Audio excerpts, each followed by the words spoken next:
Bismillahirrahmanirrahim. Assalamualaikum warahmatullahi wabarakatuh.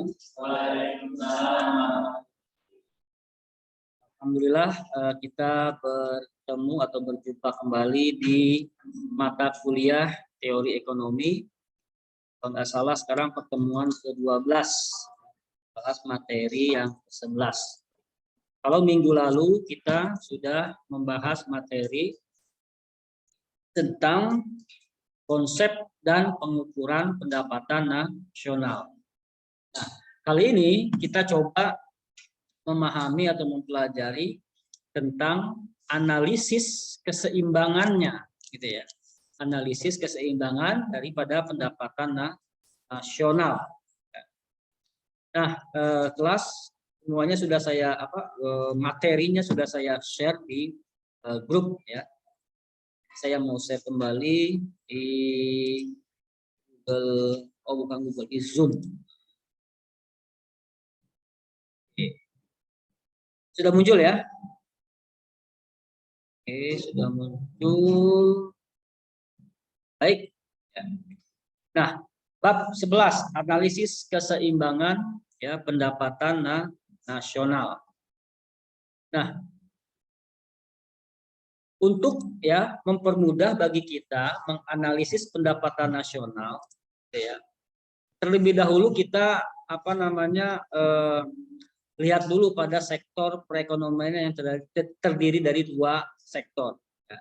Atau kita memahaminya lebih mudah ketika memahami ya pada perekonomian yang sederhana.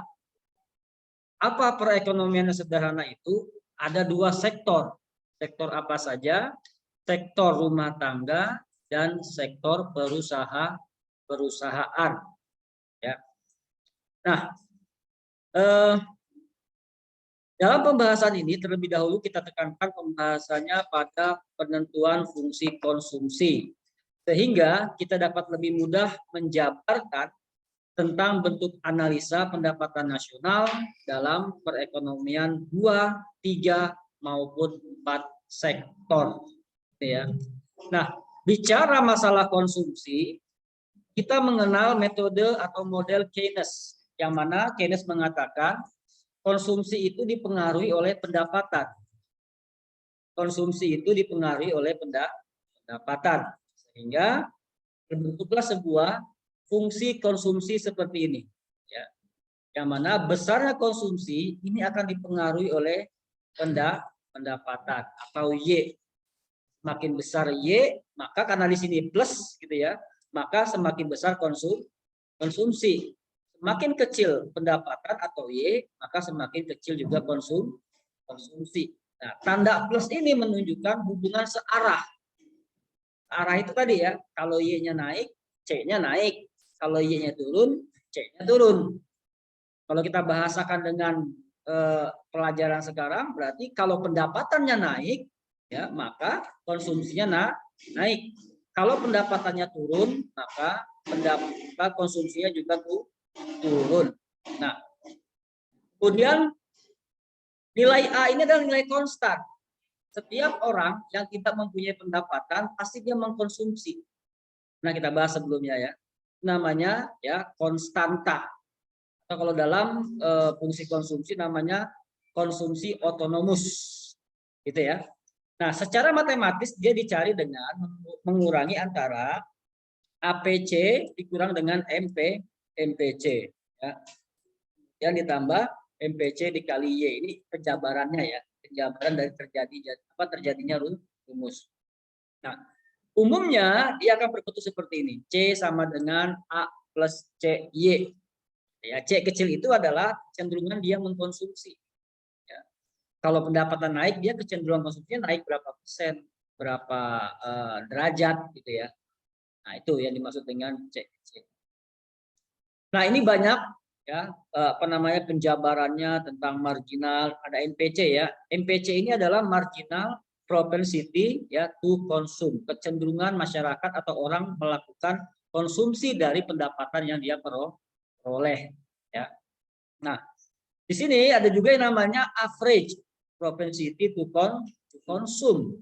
Di sini kecenderungan rata-rata ya, average rata-rata ya, apa namanya, antara besarnya konsumsi pada suatu tingkat pendapatan. Ya, rumusnya adalah C dibagi dengan Y. Nah, ini untuk menentukan besarnya A atau C0 ya, atau konsumsi otonomus.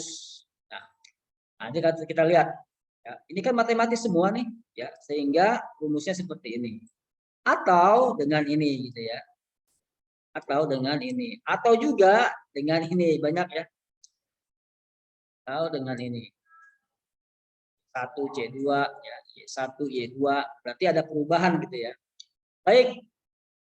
Nah, sekarang kalau kita baca kurvanya ya, konsumsi otonomus itu atau A nilai A itu kan konstan, berapapun pendapatan dia tetap segini ya. Makanya garisnya lurus. Gitu ya. Berapapun penghasilan itu tetap. Walaupun nggak ada punya penghasilan nol, dia tetap ada di sini. Sementara pendapatan ini ya nilainya dari bawah ambilnya. Nilainya dari bawah. Nah, kemudian ini ada area A dibagi C0 ya di sini. Area dibagi C0, di sini ada area ya MPC dikali YN dan APC dikali YN. Nah, daerah area sini adalah ketika Y sama dengan APC dikali Y. Ya, dan sini adalah ketika Y sama dengan C. Ini Y sama dengan C. Oke, baik. Sekarang ada istilah lagi, model break-even income. Break-even income itu kita pernah bahas. Uang yang kita peroleh, yang kita dapat habis untuk konsumsi atau Y sama dengan C. Ingat ya, Y sama dengan C. Artinya kita dapat 100.000, ya kita habiskan 100.000. Kita dapat 1 juta, ya kita habiskan 1 juta, gitu ya. Nggak ada sisa sama sekali. Itu namanya break even income. Ya. Nah, rinciannya yaitu C ini terdiri dari A plus C, di mana kalau misalkan Y-nya dicari, ya maka kalau A-nya itu dibagi sebagai 1 minus C dan seterusnya. Nah, ini adalah kalkulus sederhana terkait dengan perubahan rumus. Nanti ini berguna untuk mencari tingkat variabel tertentu. Nah, untuk memahaminya, ya kita coba ke contoh soal. Jadi konsepnya kan kita sudah paham kemarin ya, pendapatan nasional. Ini teknisnya saja sekarang berarti. Teknis penghitungan secara makro. Karena kita belajar makroekonomi sekarang. Ini secara makro. Ada kasus seperti ini, ya. Diketahui data perekonomian negara makro lain adalah sebagai berikut. Pendapatan berarti Y ya. Pendapatan nasionalnya 100 M. Gitu kan? Pengeluaran konsumsi ketika 100 M adalah 85 M. Nah, ingat ya. Kemudian ya, sedangkan kalau pendapatannya naik, berarti naik ya dari 100 ke 120 ya. Kalau naik menjadi 120, maka konsumsinya turun atau naik? Naik. Karena tadi kan plus rumusnya kan searah, maka dia ikut naik juga menjadi 100 miliar. Nah, untuk data tersebut kita diminta mencari satu, tentukan fungsi. Nah, fungsi negara makro lain tersebut. Yang kedua, berapa besarnya pendapatan pada saat ya apa tadi? Break even income. Y sama dengan C. Gitu ya. Nah, rumus yang dipakai ya sederhana. Ya, rumus yang dipakai sederhana. Nah, ini dia. Karena begini ya. Ini cara yang pertama. Yang pertama-tama kita cari dulu average propensity to consume dan ya apa namanya yang kedua adalah apa? Marginal propensity to consume. Nah, ini jelas Y dibagi dengan apa? Maaf, C dibagi dengan Y. Tadi ya C-nya berapa? 85. Y-nya 100. Berarti yang pertama ya, sebelum berubah ya. Nah, hasilnya karena 85 dibagi 100 sama dengan 0,85. Kemudian mencari MPC, nanti tetap C dibagi Y. Cuma ini perubahan yang diambil. Perubahan C2 ke C1 selisihnya berapa? 15. 15. Kan 100 dikurang 85, 15 ya. 15. Perubahan dari Y1 ke Y2 berapa? 20. 20. Gitu ya. Kalau kita pakai kalkulator, 15 dibagi 20 sama dengan 0,75. Maka ketemulah angka 0,85 dan 0,75. Di sini paham ya? Oke. Di mana N yang digunakan adalah periode awal. Tadi itu periode awal berapa? Ketika pendapatan 100, konsumsinya adalah 85.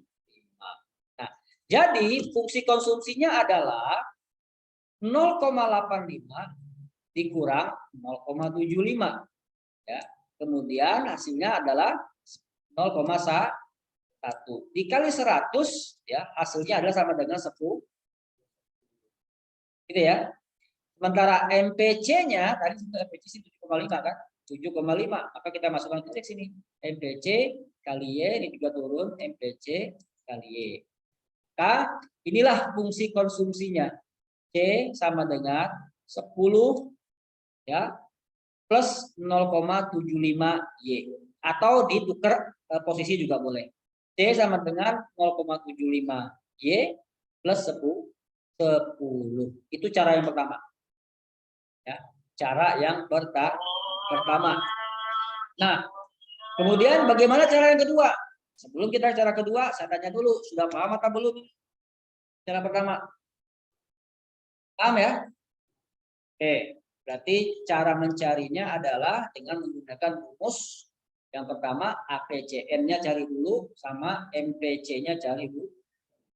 Setelah itu masukkan ke rumus yang tadi ini ya. Baik, kalau cara yang kedua, bagaimana caranya? Ini hampir sama juga, yaitu kita data perubahannya ya. Rumusnya adalah di sini C min C1 ya sama dengan selisih C2 dengan C1 dibagi dengan selisih Y2 dengan Y1. Kemudian dikalikan dengan Y2 dan Y1. Gitu ya. Nah, kemudian di sini ya apa namanya ini dia. C1 itu 85 ya. C1 85, C2 100 gitu kan. C1 85, Y2 120 gitu ya. Kemudian apa namanya? Di sini Y1 adalah 100 ya. Nah, kemudian kita ambil di sini Y-nya Y1 yang kita ambil. Y2-nya nggak usah dipakai karena kan N sama dengan adalah periode yang pertama. Yang 1 itu periode pertama. Berarti Y1-nya adalah 100. Y tetap kita pakai. Nah, ini berlakulah hukum matematika kali tambah bagi kurang atau kalbataku ya. 100 dibagi 120 gitu ya. Maaf, 100 dikurang 85 15 kan gitu ya. 120 dikurang 100 ya 20. Biasa ya, Y minus 100. Kemudian 15 dibagi 20 ya 0,75 gitu ya. Nah, kemudian 0,75 dikali Y sama dengan 0,75 Y. Kan gitu. 0,75 dikali 100 minus 100 berarti kan minus 75. Nah, dengan demikian kita sejenis nih, berarti kita pindahkan ya semuanya. Karena di sini adalah ya apa namanya angka huruf. Maka kita pindahkan yang sejenis ini angka dan angka huruf minus 85 C kita tinggalkan sendiri di sini. Karena C ditinggalkan sendiri di sini maka plus 8 minus 85 berubah menjadi plus 85 begitu ya. Menjadi plus 85 sehingga 0,75Y karena dia berbeda maka dia turun ke sini ya. Nggak bisa dijumlah kan. Nah, minus 75 ditambah 85 sama dengan 10. Atau dibalik juga bisa untuk pindah posisi C sama dengan 10 plus 0,75. Gitu ya. Nah, itu hasilnya sama dengan yang di atas. Ada pertanyaan sampai sini? Yang mana? Min 75. Nah, min 75 ini kalau kita misalkan buat gitu ya. Sebentar, saya mau buat. Kan awalnya begini, ya. C sama dengan minus tadi ya. Sorry. C minus 85 gitu ya. Sama dengan selisih 100 ya. Oh, kita ambil dari sini nih, maaf ya. Kita ambil dari bawah lagi. 15 dibagi 20 gitu ya. Kemudian dikali Y minus 100. Gitu kan? C minus 85 masih ya. Nah, 15 dibagi 20 berapa? 0,75. Kan ini sebetulnya masih begini ya. Nah, tapi di buku kan nggak dijelasin gitu ya. Ini masih C 85 lah gitu ya. Nah, sekarang 0,75 dikali Y sama dengan berapa? 0,75 Y. 0,75 Y. Oke. Gitu ya. Nah, sekarang 0,75 Y gantian dikalikan min 100. Min 75. Hasilnya min atau plus? Min. Berarti itu adalah hasilnya min 75. Gitu ya. Nah, sekarang C-nya tinggalkan sendiri. Berarti 0,75 Y dikurang 75 ditambah 85. Nah, maka C sama dengan 0,75 Y ya. Nah, minus 75 ketemu 85 plus jadinya plus 10. Nah, ini sama ya. Penulisannya boleh dipindah posisi. 10 plus 0,75 Y juga boleh. Itu ya penjelasannya atau rincian daripada perhitungannya gitu ya.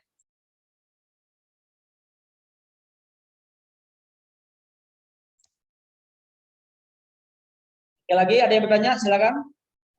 Ya. Y min 100. Yang ini ya. Nah, ini Y min 100. Ya, kita lihat dulu rumusnya di depan.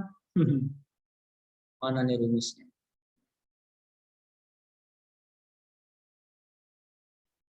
Nah, ini ya. Ternyata kan salah ketik ya. Y min Y1. Bukan Y2 min Y1 ya. Ini banyak tiponya buku dikena prem terus gitu kan. Mana tadi?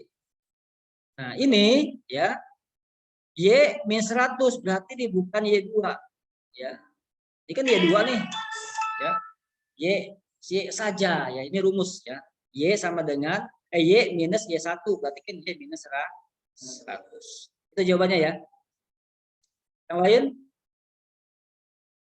Oke, kalau paham berarti kita lanjut ke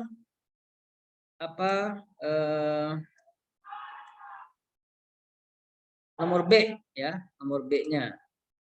Nomor B-nya adalah kalau kita lihat tentukan keseimbangan pendapatan pada tingkat BEI atau break even income atau Y sama dengan C. Tuh gampang caranya. Apa ya? Tulis aja di sini. Oh, seimbang ya apa? Oh, sama ya antara penghasilan dengan pengeluaran. Iya, berarti penghasilan adalah sama dengan pengeluaran atau pendapatan sama dengan konsumsi. Sementara fungsi konsumsi kita sudah dapat kan, yaitu 10 plus 0,75 Y. Maka C ini kita ganti aja sama konsumsi tadi. Ya, kita ganti saja dengan 10 plus 0,75 Y. Nah, dengan demikian yang sejenis kita gabungkan. Apa tuh yang sejenis? Huruf angka. Ya. Makanya ini Y-nya nyebrang 0,75 plus nyebrang menjadi minus. Gitu ya. Menjadi minus Y minus 0,75 Y sama dengan 10. Ya. Nah, sekarang kalau kita lihat ya, berapa nilainya nih? Y itu kan nilainya 1. Gitu ya. Sebetulnya tulisannya adalah 1Y gitu kan. Sebetulnya. Tapi kalau 1 nggak usah lah, Y itu sudah artinya 1.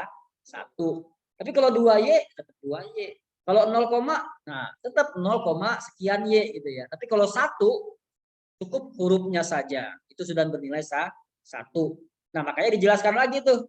Y artinya 1, 0,75Y berarti 0,75. 1 dikurang 0,75 sama dengan 0,25. Nah, Y-nya balik lagi gitu ya. Nempel di sini atau dikalikan. Berarti ya Y dikurang 0,75Y sama dengan 0,25Y. Sama dengan 10. Sekarang kalau Y-nya ditinggalin sendiri, ya bisa. Y-nya kita tinggalkan sendiri, berarti 0,25-nya menjadi pembagi dan nyebrang ke sini gitu ya. Dan nyebrang menjadi pembagi daripada 10. Kalau 10 dibagi 2, hasilnya kan 5. Tapi ini 10 dibagi 0,25. 10 dibagi 0,25 sama dengan 40. Karena satuan soalnya adalah miliar rupiah, berarti 40 miliar rupiah. Jadi besarnya pendapatan pada tingkat break even income adalah sebesar 40 miliar rupiah. Artinya itu habis. Kalau dapat uangnya 40 miliar itu habis hanya buat konsumsi semua. Ya. Y sama dengan C. Y adalah sama dengan C. Gaji saya habis semua buat konsumsi. Pendapatan saya habis semua buat konsumsi. Nggak ada sisa, nggak ditabung, nggak diinvestasikan, dan seterusnya. Paham sampai sini? Ada pertanyaan? Belum?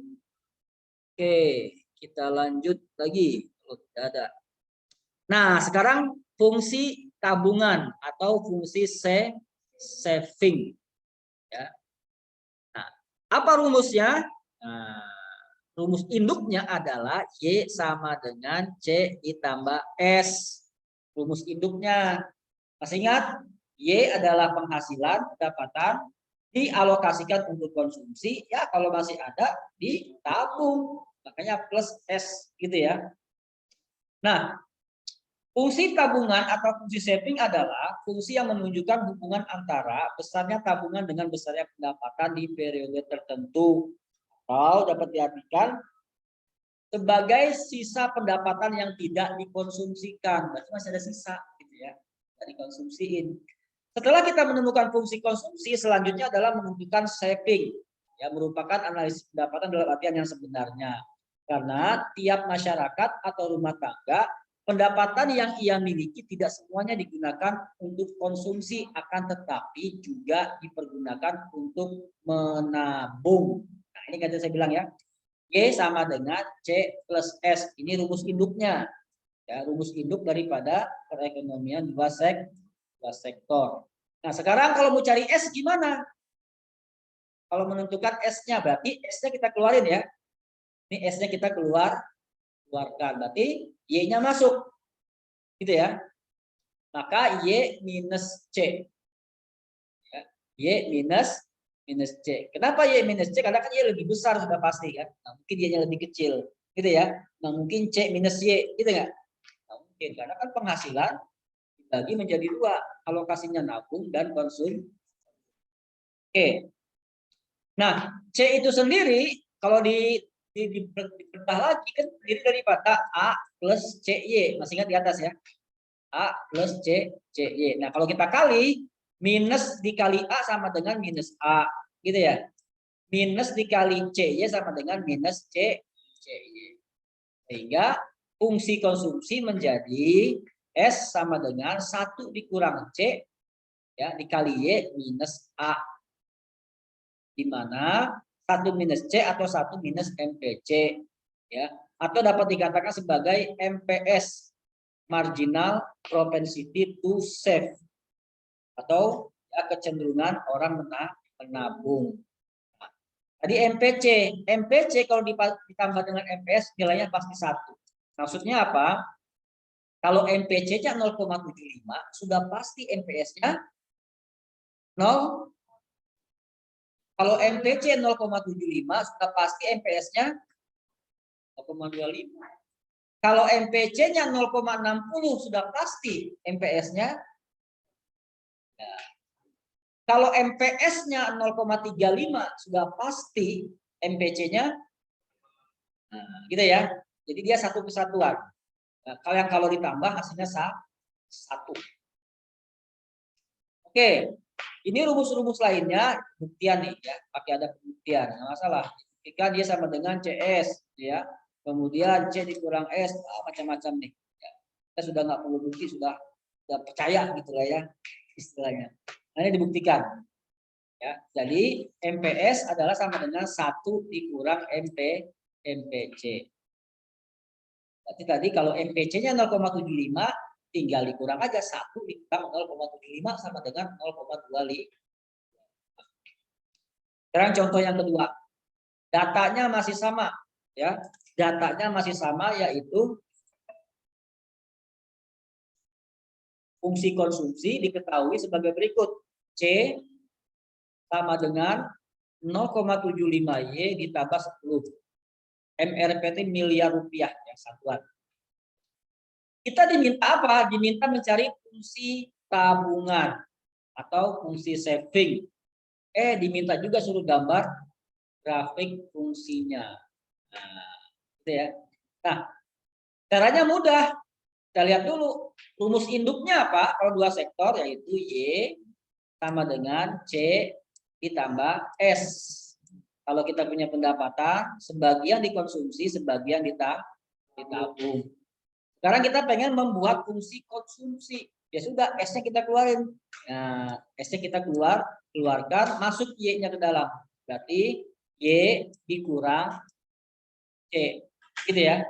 Y dikurang C. Nah, sekarang mulai perhitungan. Tadi Y dikurang C ya. Nah, C itu kan tadi masih ingat. C itu adalah 0,75Y ditambah 10. Ya. Sekarang ini ada minus nih, tanda minus. Minus dikali 0,75Y sama dengan minus 0,75Y, kan gitu. Minus dikali plus 10 sama dengan minus 10. Gitu ya. Nah, sekarang ini kita sederhanakan lagi. Ya. Y min 0,75Y hasilnya berapa? Ya, dia 1 dikurang 1Y dikurang 0,75Y hasilnya berapa? Hasilnya 0,25Y. Maka ini dia hasilnya 0,25Y minus 10. Nah, inilah fungsi tabungan daripada data yang kita peroleh dari fungsi konsumsi. Sampai di sini ada pertanyaan? Sudah paham? Baik, kalau paham. Saya mau kasih cara yang paling lebih mudah, mungkin 5 detik caranya. 5 detik. Kalau C sama dengan gitu ya, 0,75Y plus 100, 10 ya. Atau kalau C sama dengan 10 plus 0,75Y, fungsi konsumsinya bagaimana? Fungsi tabungannya gampang ya. S sama dengan, ingat ya, kalau dia 0,75 MPC sudah pasti MPS-nya sudah pasti 0,25. Ya kan? Berapa detik tuh? 1 detik ya. 1 detik. Nah, kalau di MPC-nya di fungsi konsumsinya dia 10, ya maka ini sebaliknya menjadi minus 10. Nah, itu aja. Atau S sama dengan minus 10 diminuskan konstantanya, kemudian gitu ya 0,25. Nah, itu cara termudah. Minuskan angka 10-nya ya. Kemudian dikurangi 1 ya. Apa namanya? 0,755. Selisihnya gitu ya. 1 dikurang 0,75Y. Ini cara termudah.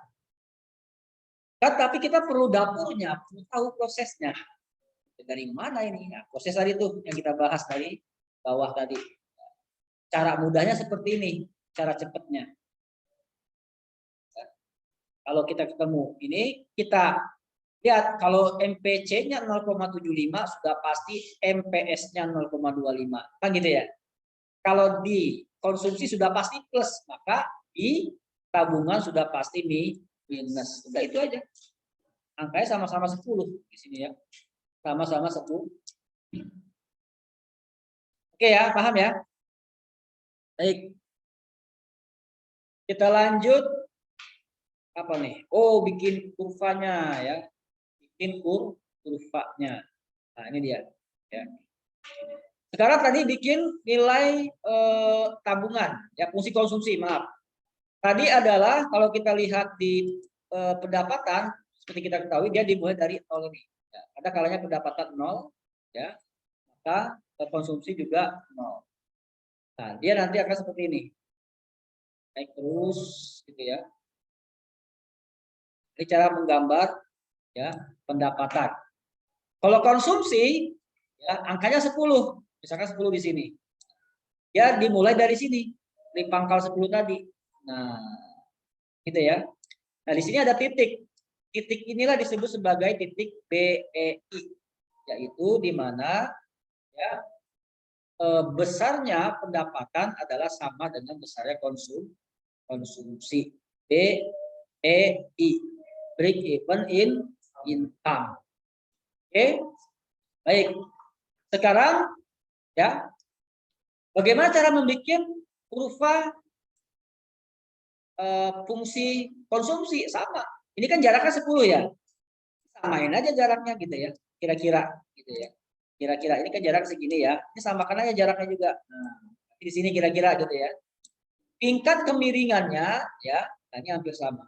Nah, tapi harus melewati ya titik 40 ini. Kenapa? Karena di saat Y sama dengan C, S-nya kan 0. Gitu ya. Ya, uang 100, Y 100. Sama dengan C plus S. S 100-nya hanya buat C. S-nya berarti 0. Nah, ini kan dari sini S-nya 0 nih. Nah, sebelah sini ya. Dia memotongnya harus ketika ya, di titik 40 ini. Di saat BEI. Nah, di saat BEI ini adalah Y sama dengan C. Maka terjadi 2 titik, bisa tinggal kita tarik garis dulu seperti ini.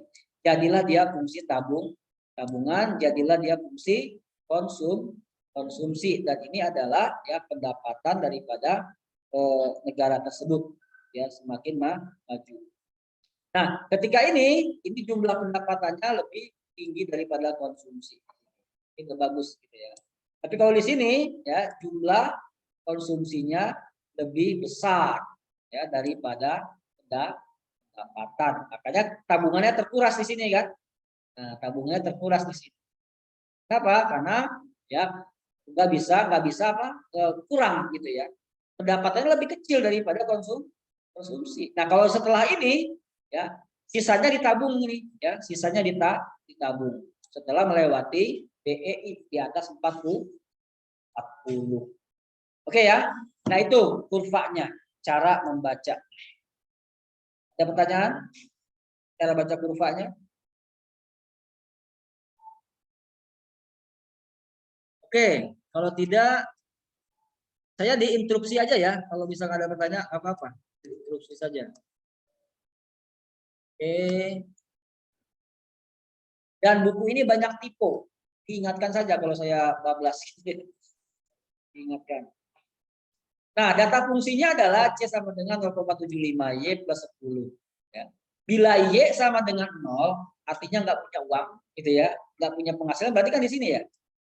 Bila Y sama dengan 0, maka C sama dengan 10, katanya.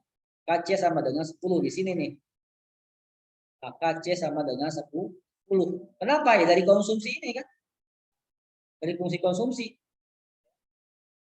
Kita lihat nih. Maksudnya apa sih? Ini dia nih. Kan apa namanya?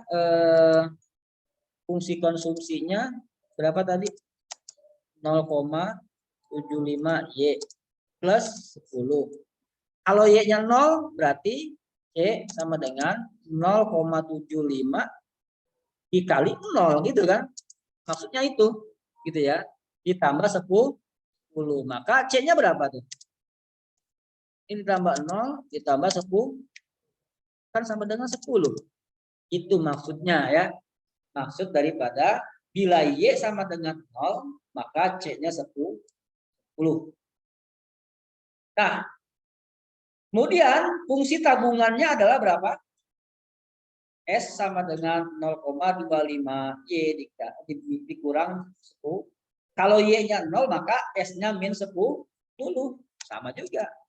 S sama dengan 0,25 Y gitu ya. Minus 10. Kalau S-nya, kalau Y-nya 0 berarti 0,25 dikali 0. Maka di sini min 10. Terus S sama dengan ya 0 semua pun, berapapun dikali 0 hasilkan 0. Ini min 10. Ini kan sama dengan berapa? Min 10 gitu ya. Jadi min 10. Berarti dia sudah menjadi titik koordinat. Kemudian YBI-nya adalah 40, kita sudah tahu tadi. YBI-nya adalah sama dengan 40 yang sudah kita hitung di atas. Yang sudah kita hitung di atas. Nah inilah ya data-data yang digunakan untuk membuat apa? Ini membuat kurva ini. Ini 10-nya gitu ya. Ini 10-nya, ini minus 10-nya, dan ini 40-nya. Nah ini titik ini adalah pertemuan antara pendapatan dengan konsumsi, di mana jumlah pendapatan sama nilainya dengan jumlah konsumsi. Samanya berapa Pak? 40. Nah, kan dibuat arsir gini ya, 40. Kalau ke depannya setelah ini pasti lebih besar pendapatan, makanya dia bisa nabung kan? Nabungnya bertambah ya. Terus, nah di sini pendapatannya lebih kecil, ada di bawah garis konsumsi kan? Nah, dari mana dia ngambil duitnya? Dari tabungan, makanya tabungannya berkurang. Nah itu ya penjelasannya. Apalagi di sini, oh sudah habis. Ada pertanyaan sampai sini? Silakan. Cukup. Nah, ini contoh soalnya. Kalau itu ya, kalau kita minta contoh soal, ada contoh soal nggak di sini? Terakhir ya, mana yang gampang-gampang soalnya? Biasanya nomor 1. Nah, ini dia. Nah, pilih salah satu. Langsung latihan. Apabila fungsi konsumsinya 100 plus 0,7 YD. YD masih ingat nggak apa YD? Yield of disposable atau disposable. Ya, pendapatan disposable atau disposable. Di mana C sama dengan konsumsi dan Y pendapatan nasional siap pakai. Pajak pendapatan, wah sudah ada pajak nih. Berarti kita belum bahas ini ya. Nanti dulu ya.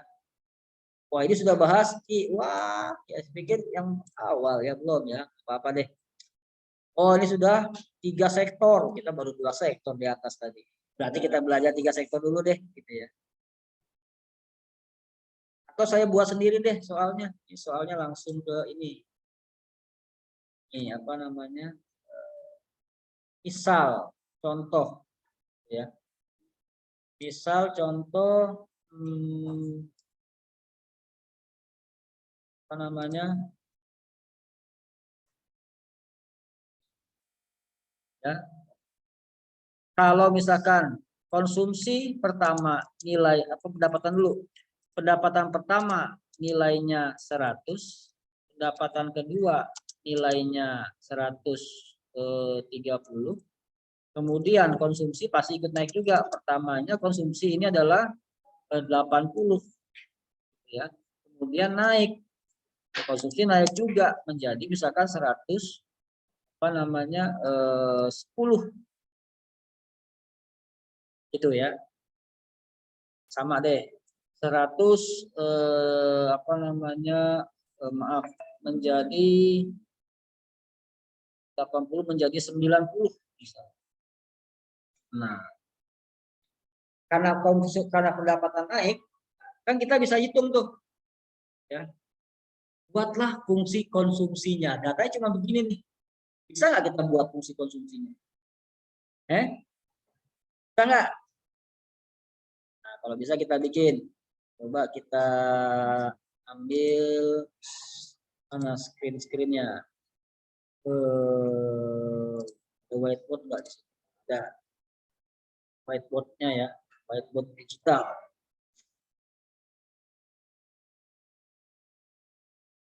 Kan di sini. Oke.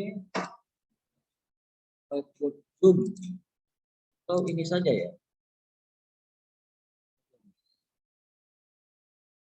Ini dia. Ya. Y1-nya 100. Y2-nya berapa?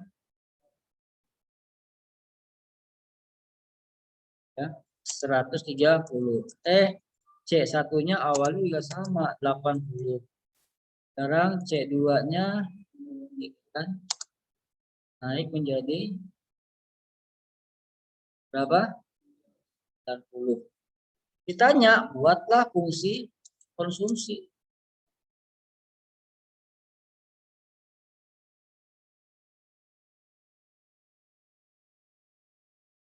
Fungsi konsumsi.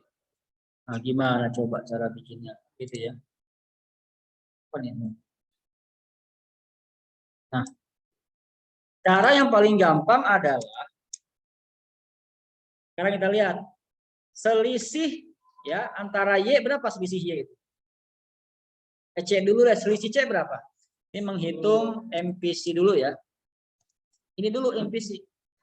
Berapa selisihnya? Maaf, perubahan. C selisihnya berapa C? Oke.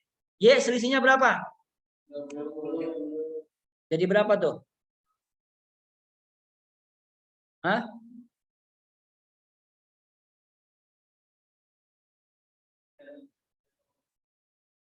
0,33. Oh, terlalu kecil ya. MPC 0,33.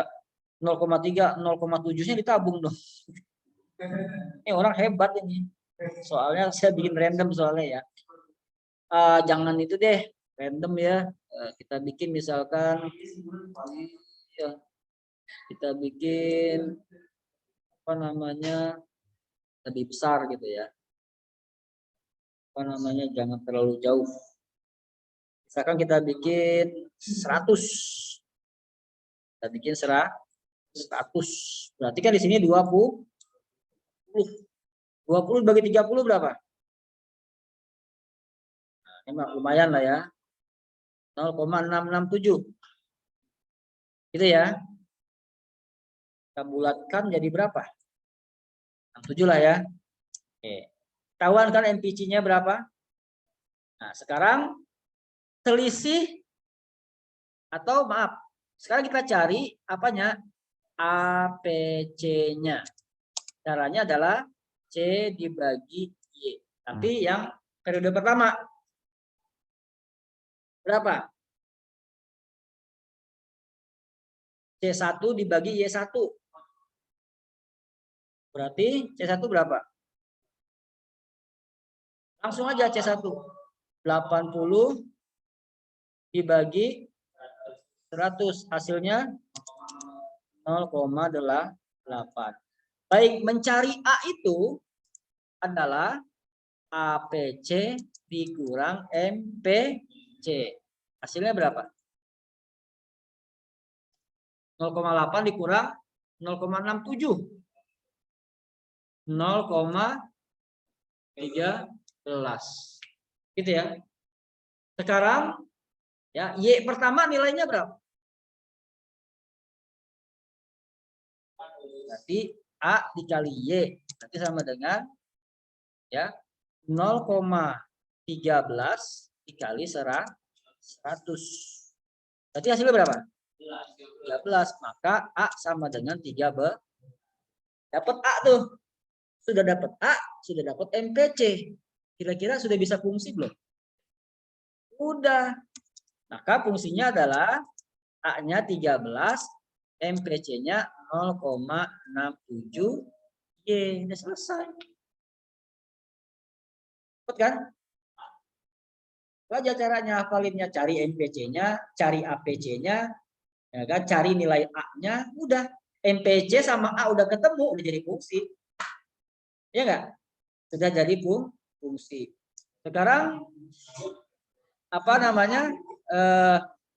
Oh, fungsi tabungannya berapa? Gampang. Tadi kita masih ingat ya. Berarti kalau dikonsumsi itu plus 13, sudah pasti di tabungan minus 13. Sudah pasti kan? Oke. Sekarang kalau dikonsumsinya itu adalah 0,67, berapa di tabungannya?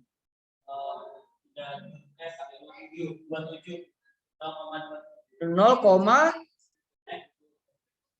gimana sih? 0,33 gitu kan, sudah pasti 0,33 Y kan, itu MPS. Kalau MPC-nya 0,67 sudah pasti MPS-nya 0,33. Nyampe 1 menit. Ya. Kok tadi panjang rumusnya, Pak? Kita telusuri itu dapurnya gitu ya. Oh, ini prosesnya. Setelah tahu prosesnya, kita cari cara mudahnya. Jadi kalau minta nanti ada soalnya cuma ini aja kan. Ada C1, ada C2 gitu ya. Bisa nggak bikin fungsinya? Bisa. Oke, sekarang tanya lagi, berapakah nilai BEI-nya? Oh, nilai BEI apa itu BEI? Break even income. BEI-nya berapa, coy? Gitu ya. Nah, berarti rumusnya adalah uang yang ada dihabisin semua, atau pendapatan jumlahnya sama dengan konsumsi. Oke, sekarang Y-nya sudah ada. C-nya berapa? Nah itu C-nya itu ada mana? Ada di apa? Fungsi 13 plus 0,67 Y. Y-nya kita gabungin, gitu kan? 0,67 Y ketika pindah jadi minus 0,67. Ini kita tinggalin sendiri dia. 13. Gitu kan? Sekarang berapa? 1 dikurang 0,67. Tadi kan fungsi konsumsi. Ya, berarti 0,33 Y. 13. Sekarang kita tinggalkan Y-nya sendirian. Berarti 13 dibagi 0,33. Berapa nilai Y? 39,3 gitu ya. Oke. Berarti 39,39 deh gitu ya. Kita 2 digit di belakang koma kita ambil ya. Nah, inilah tingkat konsumsinya, atau mau digenapin juga nggak apa-apa, misalkan 40 sama dengan yang tadi ya. 40 ya, pembulatannya maksa karena komanya 3 ya. Pembulatan maksa gitu ya. Pembulatan maksa. Seharusnya nggak boleh ya, belum 5 nah ya. Nah, itu cara mencari BI-nya atau ya break even income-nya. Ya. Oke, mudah ya. Ada pertanyaan? Baik. Kalau nggak ada, kita ke slide berikutnya. Itu tadi ya.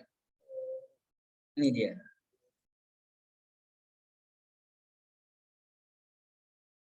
Nah, sekarang waktunya masih ada nggak? 15 menit lagi. Analisis keseimbangan nggak sekarang? Ya. Masih ingat nggak keseimbangan 2 sektor?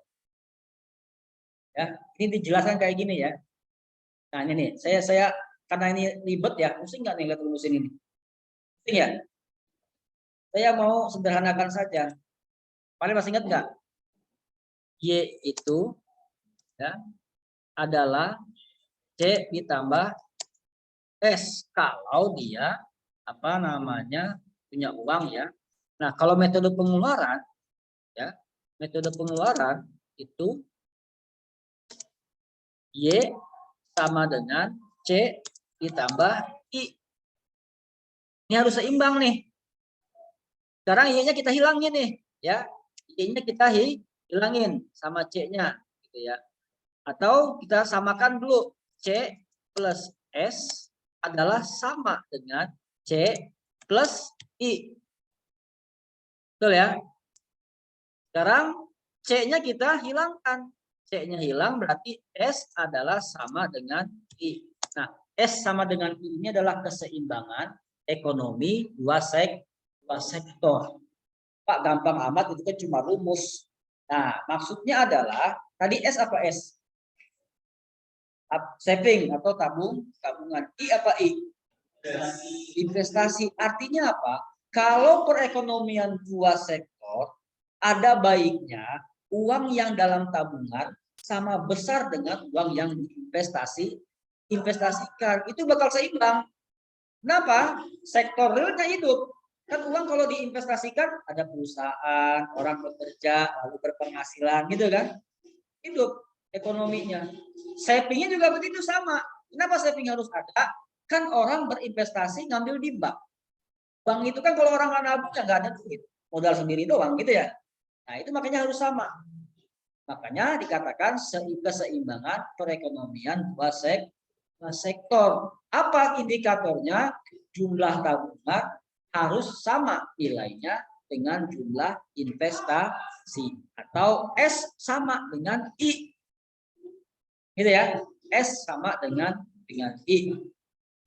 Nah ini penjelasan daripada secara matematisnya. Silakan baca-baca nih. Ya. Tapi kita nanti langsung ke contoh soal aja, lebih paham ya, pahaminya nanti. Nah sekarang bagaimana cara menggambarkan kurvanya? Ya, gambar kurva daripada perekonomian dua sektor. Di sini ada, ya, di sini ada yang namanya ya, fungsi investasi, yaitu C plus I. Nah, nambah ini dia sekarang. Gitu ya. Ditambah investasi. Tadi kan investasinya nggak ada. Pengeluaran investasinya. Sekarang nambah I. Makanya juga tambah I juga sini. Nah, yang tadi 40 di sini ya. Benar nggak? Nah, sekarang nambah investasi, ada lagi keseimbangan di sini. Ya, yaitu di Y aksen 2. Gitu ya. Terjadi keseimbangan baru setelah ada investasi. Kalau tadi di sini nilainya 40, di sini berapa? Ya tergantung datanya. Berapa nilai investasinya gitu ya. Bisa dihitung. Ini khusus yang tadi, yang 10 plus apa namanya 0,75 Y gitu ya. Ini juga minus 10 plus minus ya 0,75 apa 0,25 Y. Ini tadi yang berbeda hanya apa? Hanya ini. Ini ya yang saya gariskan. Nah, ini nambahnya nih, nambah barunya. Kalau ya apa namanya dua sektor dapat dilihat pada gambar grafik. Di mana lihatnya? C plus I-nya ada di atas. Kok plus ada di atas ya? Iya, nambah, investasinya nambah. Yang tadinya hanya konsumsi, sekarang tambah investasi. Ternyata ini juga akan meningkatkan ya jumlah keseimbangan yang baru dari BEI ya apa namanya break even income ya, naik lagi menjadi apa? Menjadi aksen 2 gitu ya. Di sini titik baru keseimbangan antara nilai Y ya, dengan C plus I. Oke. Nah ini ada contoh soal nih. Ini contoh soalnya ternyata ada 10 menit lagi ya. Contoh soal ketiga, diketahui sama nih, fungsi konsumsinya sama tadi ya. Nah, ini soal baru, nilai investasinya ternyata 20 gitu ya. Lantas yang ditanya, berapa pendapatan keseimbangan nasional atau pendapatan nasional keseimbangan? Kemudian berapa jumlah konsumsi dan tabungan dalam keadaan seimbang tersebut? Ketiga, bikin dong kurvanya. Ya, ketiga bikin kurva. Oke, kita lihat pembahasannya. Jawabnya apa? Keseimbangan tadi masih ingat kita ya. S sama dengan I, yaitu jumlah uang yang diinvestasikan sama dengan jumlah yang jumlah uang yang ditabung sama dengan jumlah uang yang diinvestasikan. Nah, di sini S sama dengan I. Nilai I sudah ada sih, 20 tadi kan di soal ya. Nah, nilai S juga ada tapi berupa fungsi. Ya kan, berupa fungsi. Ya sudah, berarti tinggal kita jumlahkan saja. Nah, 0,25 ya kita tinggal sendiri di sini. Nah, maka min 10-nya pindah menjadi plus. 10 plus 20 menjadi 30. Tinggalkan Y-nya sendiri sini. Berarti 0,25-nya turun. Ya. Turun berarti 30 dibagi 0,25 sama dengan 120. Ya. Coba mungkin dihitung lagi kalkulator. 30 dibagi 1/4. Benar enggak tuh? 1/4 ya. 0,25 itu 1/4. Tinggal 3 kali 4 aja ya. 3 kali 4 sama dengan 12. Itu 102. Nah, maka di saat nilai S sama dengan nilai I, itu jumlah pendapatan harus bernilai 120 miliar rupiah. Itulah kondisi yang menjadi seimbang. Ya, atau ini cara yang lain tadi nih, yang saya bilang rumusnya tuh. Ya, A ditambah 1, 1 dikurang C. Ini kan 0,75 ya. Dicari MPS-nya sudah pas 0,25. A ini plus 1 ya, atau 10 plus 20. Ya, masih ingat tadi ya, A-nya 10 ya. Kemudian plus 2. Nah, hasilnya 30. Nah, sehingga dia menjadi 120 MRP. Nah, cara yang mudah mana Pak? Saya sarankan yang ini. Ya. Karena apa? Mengingatkan kita kepada keseimbangan tadi. S sama dengan I. Kalau ini kan cara matematisnya nih. Ya, kalkulus sederhananya. Nah, kita sarankan pakai yang S sama dengan I. Agar kita ingat, keseimbangan itu berarti uang tabungan sama jumlahnya dengan yang diinvestasi. Oke ya, jadi pendapatan nasional 120 miliar. Nah, yang B, berapa jumlah tabungannya dong? Berapa jumlah konsumsinya dong? Kalau Y-nya 120 kan gitu. Nah, kan kita sudah punya apanya? Fungsi ya, tabungan. Rumus induknya dua sektor Y sama dengan C plus S. Ya. Kita mau bikin apa dulu? Oh, fungsi konsumsi dulu. Oke, berarti C sama dengan Y dikurang S.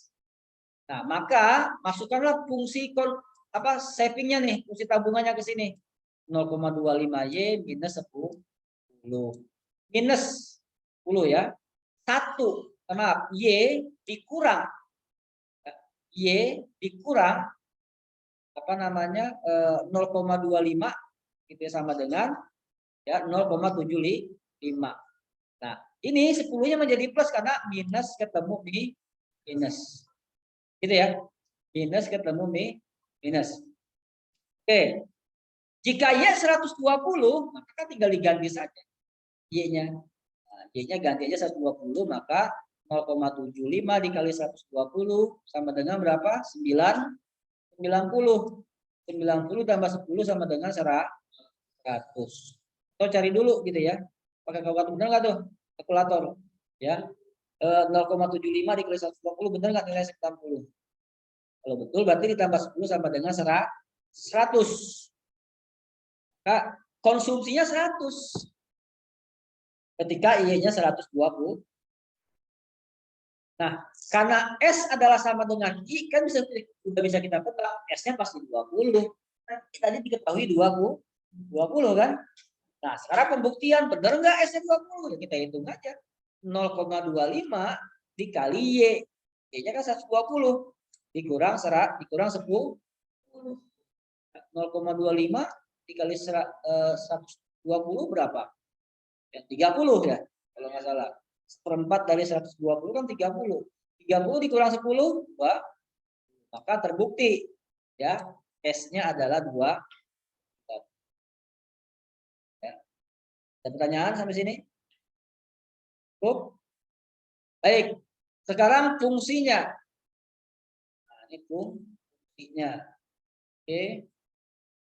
Fungsi C, fungsi tabungan. Ya, ini tadi sudah kita buat 0,525Y minus 10. fungsi C gitu ya. Kalau S-nya MPS-nya 0,25 sudah pasti MPC-nya 0,75. Ini minusnya kita ganti aja plusnya di fungsi konsumsi. Y-nya 120. C ditambah I maksudnya konsumsi ditambah investasi. Tadinya kan 10 nih. Ya. Ini kan tadi 10 nih. Ya, 10 ya. Investasi berapa nilainya? 20 kan? 10 tambah 20 sama dengan? Nah, ini dia. Langsung ditambah aja. Ya, I-nya 30 berarti ya C plus I sama dengan 0,75Y ditambah 30. Nah, inilah kurvanya gitu ya. Tadi itu hanya untuk mengidentifikasi angka-angka yang ada di kurva. Tapi kurvanya ya pasti kayak gini nanti ya. Yang ini pasti di atas gitu ya. C plus I 0,75 ya Y 30 kan gitu. Yang tabungan pasti dari bawah. Dan ini pasti sama nilainya minus 10 sudah pasti di sini 10 gitu ya. Kalau di sini 15 sudah pasti sini minus 15. Di sini diambil geraknya ke sini ya. Harus memotong angka 40. Nah, ketika keseimbangan baru nilainya Y sama dengan 120 nih tadi kan ya. Ketika apa? Ketika sudah ada investasi. Nah, ini fungsi konsumsinya ini ya. Y-nya juga kan sama tuh. Ada 4 kurva atau 4 grafik. Ada pertanyaan sampai sini? Cara bikin kurva? Atau yang saya kasih warna kuning. Nah, ini gara-gara ada investasi dia nambah kurva baru gitu ya. Yang kuning ini dan ada keseimbangan baru. Mana ini dia? Keseimbangan baru, keseimbangan setelah adanya investasi sebesar 20 miliar. Karena 120 itu Y adalah sama nilainya dengan C. Dalam kondisi BEI. Berarti ini BEI yang kedua ya. BEI yang kedua setelah adanya investasi. Baik, seterusnya ini ada angka pengganda multiplier. Wah, ini agak lama ini ya. Sementara waktu tinggal 1 menit. Ada pertanyaan? Silakan. Cukup? Paham ya? Nah, baik, kalau sudah paham, kita lanjutkan di nanti pertemuan berikutnya tentang multiplier effect atau efek ganda daripada bertambahnya investasi, gitu ya. Kira-kira seperti apa? Apakah menambah pendapatan? Apa mengurangi pendapatan, gitu ya?